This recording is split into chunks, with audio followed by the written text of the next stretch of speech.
Saudi अरब पर Iran के हमले के बाद अब सऊदी अरब ने भी ईरान को धमकी देते हुए कहा है कि अब हम भी जवाब देंगे और हम किसी से डरने वाले नहीं हैं। कि दिल्ली का एक इलाका उत्तम नगर पिछले कई दिनों से खबरों में है। वहां के मुसलमान इस कदर खौफजदा है कि ईद से पहले अपने घरों को छोड़ने पर मजबूर हो रहे हैं। लोगों के घर छोड़ने की सबसे बड़ी वजह यह है कि कुछ शिद्दत पसंद लोग वहां डेरा डाले हुए हैं और खुलेआम धमकियां दे रहे हैं कि ईद नहीं मनाने दी जाएगी।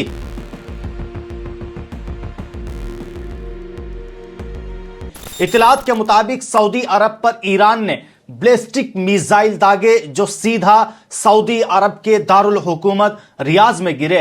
सोशल मीडिया पर गर्दिश करने वाली तस्वीर में धमाकों और धुओं के मनाजिर को साफ तौर पर देखा जा सकता है।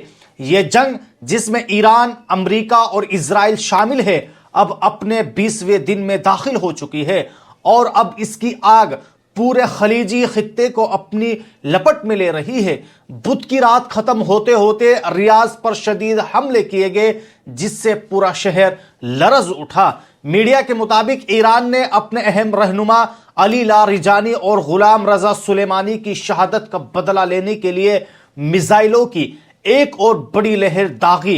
हैरान कुन बात यह है कि हमला सिर्फ इजराइल तक महदूद नहीं रहा बल्कि खलीज के उन तमाम अरब ममालिक को भी निशाना बनाया गया जहां अमरीकी फौजी अड्डे मौजूद है। सऊदी वज़ारत दिफा ने तस्दीक की है कि रियाज पर बैलिस्टिक मिसाइलों से हमले की कोशिश की गई है।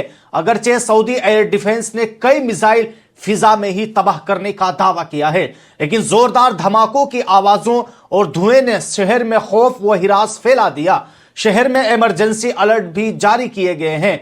इतलात के मुताबिक यह भी है कि एक मिसाइल का मलबा रियाज के करीब वाक़ई प्रिंस सुल्तान एयरबेस के अंदर गिरा जो अमेरिका का एक अहम फौजी अड्डा माना जाता है। इस वाक़े के बाद बेस के अंदर आग लगने और धमाकों की खबरें भी सामने आ रही है। ईरान के मुसलसल हमलों ने आज पूरे खलीजी खित्ते को हिला कर रख दिया है। कहा जा रहा है कि दुनिया में तेल और गैस के शोबे में अब तक का सबसे बड़ा सीरियल हमला है।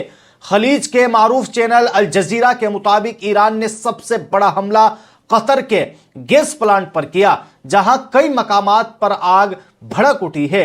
इधर अबू ज़हबी में भी 2 बड़े गैस मराकिज को निशाना बनाया गया, जबकि पहली बार सऊदी अरब की 2 बड़ी ऑयल रिफाइनरी और ऑयल प्रोसेसिंग सेंटर पर भी हमले किए गए हैं, जिसके नतीजे में वहां भी आग लग चुकी है। ईरान की इस्लामी फौज का कहना है कि कल इजराइल ने हमारे गैस फील्ड पर हमला करके आग लगाई थी और हम उसी आग का जवाब आग से दे रहे हैं। ईरान ने वाजे किया है कि जिन 3 ममालिक सऊदी अरब, कतर और मुत्तहिदा अरब अमारात में हमले किए गए वहां मौजूद तेल और गैस कंपनियों में अमरीकी सरमायाकारी शामिल थी। यानी निशाना दरअसल वो मकामात थे जहां अमरीका का मफाद जुड़ा हुआ है। बताया जा रहा है कि इन मंसूबों में तकरीबन 240 बिलियन डॉलर यानी 20 लाख करोड़ रुपए से ज्यादा की अमरीकी सरमायाकारी है। यानी इसमें अमरीका का इन्वेस्ट है और यही वजह है कि अमरीकी सदर डोनाल्ड ट्रंप शदीद दबाव में नजर आ रहे हैं।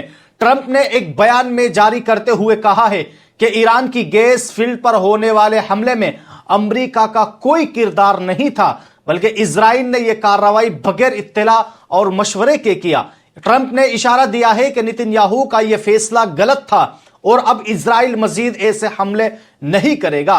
यह बयान इस बात की तरफ इशारा करता है कि अमेरिका और इजराइल के दरमियान इख्तिलाफ बढ़ रहे हैं, जिस पर मजीद बात आगे की जाएगी। दर हकीकत कल इजराइल ने ईरान के सूबा बू शहर में वाक़ई दुनिया का सबसे बड़ा गैस फील्ड पर हमला किया था, जिससे शदीद आग भड़क उठी और भारी नुकसान हुआ।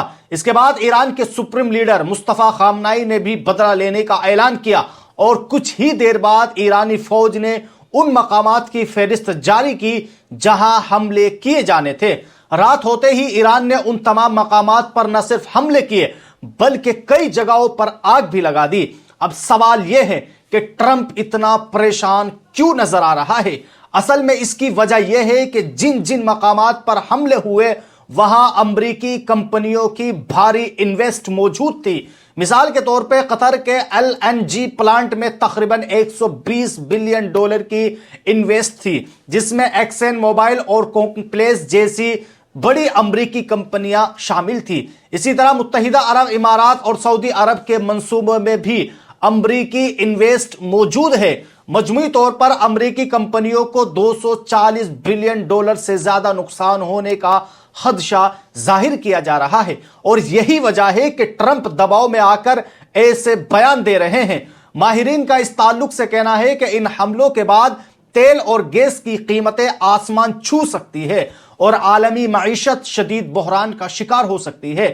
جو خدشہ تھا وہی ہو چکا ہے۔ تیل اور گیس کے بڑے ذخائر میں اس وقت آگ لگ چکی ہے۔ دوستو، صورتحال انتہائی نازک ہو چکی ہے۔ اگر ٹرمپ جیسے طاقتور لیڈر بھی پریشان نظر آ رہے ہیں تو آپ اندازہ لگا سکتے ہیں کہ خلیجی ممالک کے حکمران جیسے سعودی ولی عہد محمد بن سلمان، UAE کے صدر محمد بن زائد اور قطر کے آل ثانی خاندان کی کیا حالت ہوگی، کیونکہ جنگ اب ایک ایسے موڑ پر پہنچ چکی ہے جہاں کچھ بھی ہو سکتا ہے۔ اب آئیے دوستو، دلی سے جڑی ایک اہم ترین خبر پر بات کر لیتے ہیں۔ خبر یہ ہے کہ اس وقت ملک میں جس طرح کی نفرت انگیز تقاریر سامنے آ رہی ہے وہ انتہائی تشویشناک ہے۔ ان جہادیوں کو، اگر یدی یہ جہادی ہمارا ویڈیو دیکھ رہا ہے تو ویڈیو کو سیو کر لو، کہیں نہ کہیں کام آئے گا تم کو۔ اب جہادی سدھر جاؤ، نہیں تو سدھارا جائے گا۔ اس دن بھی انہوں نے ایک دن بھی شستر اٹھا کے ان کے اوپر دھاوا بول دیا نا، ان کی پشتے بھول جائے گی۔ اور تم سوچ رہے ہو کسی کے گھر کا چراغ بجھا کر تمہارے کو خوشی سے تہوار منانے دیں گے؟ تو دھیان رکھنا، عید کے دن اتم نگر میں دوبارہ ہولی منائی جائے گی۔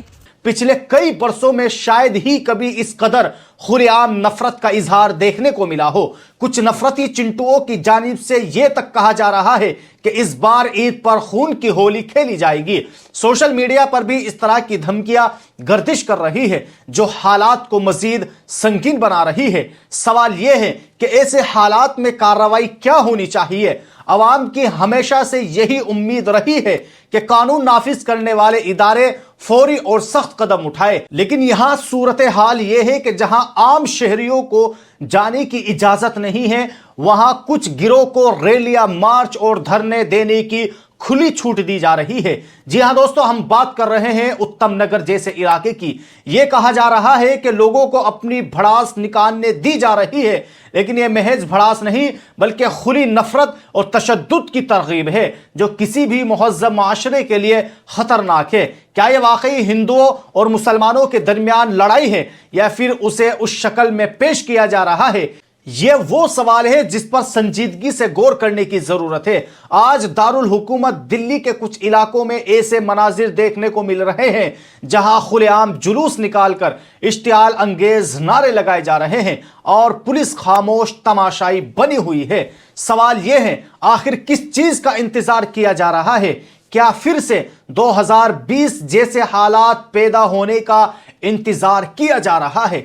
ناظرین، آپ یہ خبر عید سے 48 گھنٹے پہلے دیکھ رہے ہیں کہ یہ کوئی خوشی کا موقع نہیں بلکہ ایک سنجیدہ صورتحال کی نشاندہی ہے کہ دلی کا ایک علاقہ اتم نگر پچھلے کئی دنوں سے خبروں میں ہے۔ وہاں کے مسلمان اس قدر خوف زدہ ہے کہ عید سے پہلے اپنے گھروں کو چھوڑنے پر مجبور ہو رہے ہیں۔ لوگوں کے گھر چھوڑنے کی سب سے بڑی وجہ یہ ہے کہ کچھ شدت پسند لوگ وہاں ڈیرا ڈالے ہوئے ہیں اور کھلے عام دھمکیاں دے رہے ہیں کہ عید نہیں منانے دی جائے گی۔ جگہ جگہ دیواروں پر پوسٹر لگائے جا چکے ہیں اور نفرت انگیز بیانات عام ہو چکے ہیں۔ یہ صورتحال صرف ایک علاقے تک محدود نہیں بلکہ پورے معاشرے کے لیے خطرے کی گھنٹی ہے۔ ملک کا دارالحکومت جہاں وزیر اعظم نریندر مودی اور وزیر داخلہ امت شاہ، سپریم کورٹ اور تمام اہم ادارے موجود ہیں، اسی شہر میں ایک طبقہ خوف اور عدم تحفظ کا شکار ہے۔ سوچنے کی بات یہ ہے کہ اگر یہی بیانات کسی اور کے خلاف دیے جاتے تو کیا وہ لوگ اپنے گھروں میں رہ پاتے؟ یہ ایک حساس مسئلہ ہے جو عدالت تک بھی پہنچ چکا ہے۔ دلی ہائی کورٹ نے اس معاملے کو سننے پر آمادگی ظاہر کی، لیکن سوال یہ ہے کہ عدالت، حکومت और समाज अपनी अपनी जिम्मेदारी कैसे निभाएंगे? क्या हम उन लोगों को इसी तरह खौफ, बेबसी और परेशानी में छोड़ दें या फिर उसके खिलाफ आवाज उठाए? यह वक्त संजीदगी, इंसाफ और जिम्मेदारी का है। तो बहरहाल दोस्तों, आप सब लोगों ने इस वीडियो के अंदर आज की ये कुछ वायरल खबरें देखी, जिसमें से आप सब लोगों ने साफ तौर पर देखा कि किस तरह दिल्ली के उत्तम नगर में बार बार मुसलमानों को ईद से पहले धमकी दी जा रही है और इसी वजह से दिल्ली के उत्तम नगर के मुसलमान अपना घर छोड़ छोड़ कर वहां से जा रहे हैं। आखिरकार इसकी क्या वजह है? क्या प्रशासन अपना काम सही नहीं कर रहा है? क्या पुलिस मुसलमानों को प्रोटेक्शन नहीं दे रही है? क्या पुलिस मुसलमानों को इस बात पर मुतमईन नहीं कर रही है कि हम मुसलमानों की रक्षा करेंगे, हम मुसलमानों की हिफाजत करेंगे, उन्हें कहीं जाने की जरूरत नहीं है? दोस्तों, आप सब लोग इस ताल्लुक से क्या सोचते हैं? आप सब लोग हमें कमेंट बॉक्स में जरूर बताएं। और अगर आप हमसे जुड़ना चाहते हैं तो आप हमारे इस चैनल अल कलम टीवी को सब्सक्राइब कर सकते हैं।